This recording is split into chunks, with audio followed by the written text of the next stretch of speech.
এলাকার মা বোন ভাই বাদার আছেন নাকি? আমি অসুস্থ মানুষকে সুস্থ করে দেই, আমার সঙ্গে দেখা করেন। যারা ডাক্তার পরিমাণ বাইটিয়া খিলাইয়া রোগ ভালো করতে পারতেছেন না, আমার সঙ্গে দেখা করেন। এই অর্থ এলাকার মধ্যে আমার কত নামকরণ। আমি হচ্ছে গুড়ি খাওয়া পরিবেশ। সাহেব, আমি খিদে লাগলে খালি খাই, আমি সেই অসুস্থ, মত আসলে খালি মুতি। এখন আমাকে এই চিকিৎসা দেন আপনি। এটা তো সাধারণ ব্যাপার রে, এটা তো আমি তুরি মেরে তো সারা দমু, এটা তো 5 মিনিটের ব্যাপার রে। তুই আচ্ছু গুড়ি খাওয়া করিবাজের কাছে, তোর অসুখ ভালো হয়ে যাবি।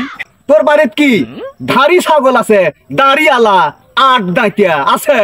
ধাড়ি ছাগল আছে, 5 বিয়ান দিছে। তোর ওই 5 বিয়ে না, ধাড়ি ছাগল দাড়ি আলা 5 দিন তুই পানি খিলাবু না। 5 দিন পানি না খিলাইয়া তুই ওই ছাগলের সোনা ধরবু। ছাগল আমি কেবা করে ধরবো? কে ছাগল ধরবু তুই সোনাতি? 5 দিন কেয়ার পানি না খাওয়াই না, বাসি সোনা তুই ধইরা বোতলে ভরবু। ধইরা তুই চুমুক পাইরা খাবু। ধক ধক করে জানি খাইস না, অসুখ করলে ভালো হবি না। এবার চুমুক দেখাবো, এবার চুমুক পাইরে খাবো, অসুখ তোর ভালো হয়ে যাবি 5 মিনিটের ভিতরে। আমি হচ্ছে গুড়ি খাওয়া পরিবেশ গ্যারান্টি। ওরে বাবারে, কুড়ি খাওয়া কবিরাজ রে।